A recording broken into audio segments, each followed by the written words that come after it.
Okay, today we're going to do dry cooking methods. I had every one of you guys do all of these terms already, so you looked them up, so you should be familiar. This should be relatively easy for you.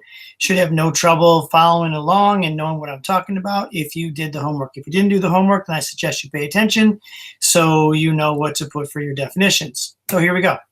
Baking. It is dry heat applied to a confined area. Usually no fat or liquid is involved, and you can see that there's an oven on this side that has some focaccia in it. Dry heat, air can circulate around it, but it's sitting on top of the pan. Okay, that's important to note. Go to the next slide, please. All right, so next one is roasting. It's very similar to baking. The only difference between roasting and baking is you can see down here, there is a rack.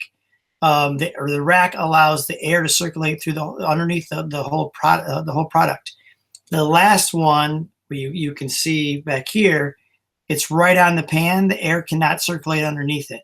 All right, so that's the difference between roasting and baking. They're both the same thing. Just like roasting, it's in a dry heat in a closed environment to cook the foods. But they're placed on a rack. The air can circulate underneath of it. A lot of times I will put vegetables on the bottom underneath. And what will happen is when it roasts, all the stuff down here on the pan, that's called the fond. You will need to know that for later on, but F-O-N-D, fond. So it will allow that to still drip, but if you put the vegetables in there, you're going to fortify the taste of the vegetables as well. Okay, next one, carryover cooking. So we're going to go right back to this right here. This is a roast. If I pull this roast out of the oven and my thermometer says it's 110 degrees internal temperature, it will continue to cook. Just because I took it out of the heat source doesn't mean to stop cooking. So carryover cooking means it carries over after you remove it. So I remove it, it's sitting on the cutting board now, it will still continue to cook. On the average, it'll go up between another 10 to 15 degrees internal temperature as it sits there. All right, so that's what's known as carryover cooking. Okay, smoking, it's very much like roasting. Usually you'll take the meat and you'll put it on a rack so the smoke can circulate all around it. It's a low temperature. Usually you're cooking about 225 degrees. So it takes a lot longer to cook. But the lower the temperature, the slower you cook, the more the moisture stays in. The higher the temperature, what happens is the cells inside of the meat itself, they kind of expel their juices when it gets really hot. When it's slow cooking, they don't expel as much of the juice, so you don't lose as much of the flavor and as much of the moisture. But when you smoke something, you automatically are adding in some kind of wood chips to make that smoke. Right? The smoke is not cooking it. The smoke is in penetrating it while it's cooking. The low temperature, 225, that's what's actually cooking the food. All right? Searing. So what you do when you sear, we're going to talk about the two-stage, the combined cooking, but for dry cooking, searing is a dry cooking method. You put some oil in the bottom of a pan. You take a piece, usually a nice big piece of roast that you're going to braise, and then you just sear the outside. You quickly cook the outside. It adds flavor, it adds color, and what it'll do is it'll sear in the juices. So when you go ahead to braise it, you're going to cover with liquid, and then you're going to cook it for a long period of time at a low temperature. But when you sear the outside, it helps to seal the moisture in so it doesn't have all the moisture leach out. Okay? Basting. All right, this is a turkey that's in the oven, and you can see this thing right here. This is known as a turkey baster, and you can see there's liquid inside. So what you do is you squeeze a little, put the little tube inside of the turkey juice, squeeze this little ball, and it will suck up a lot of that juice, and then it's called basting. You put the fat on the outside, on the top of the turkey, so it doesn't get all dried out. Okay, so that's called basting. Boom. All right, sauteing. Sauteing in French means to jump. Saute in French means to jump. So when you put your pan on the stove, you should have the curved edges of the saute pan. Put your pan on the stove, you add your oil, you get it hot. When you put your product in, you should hear a sizzle. If you don't hear a sizzle, your pan is not hot enough. It should be one layer thin. right? I tell people all the time, saute this, and then they'll take a big, huge container of whatever, let's say it's mushrooms, and they dump them all into the saute pan, and they're like 4 and 5 deep. You're no longer sauteing. Sauteing, it means to jump. You can't make it jump if it's layered on top of each other. It needs to be cooked quick and fast. All right. Usually it's delicate or fragile foods like a veal, scallopini, like really small cut, chicken that's been pounded thin. Items that are delicate and cook quickly are the ones you're going to use for saute. All right. Stir frying is the exact same thing as saute, except for you use a wok, which is a round skillet, and a little bit of oil, same thing, and then you cook things quickly. It's easier to flip them and turn them because it's got the nice curved edges. All right. Dredging means to coat something with flour or breadcrumbs. Simply just put it in there and boom, boom, boom. All right.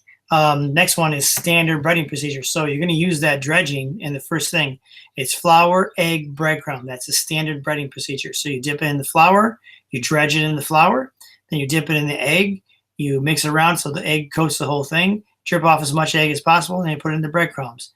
I'm sure all of you have done this for Chef Mataski, and if you have not, you'll be doing it for me. All right, so standard breading procedure.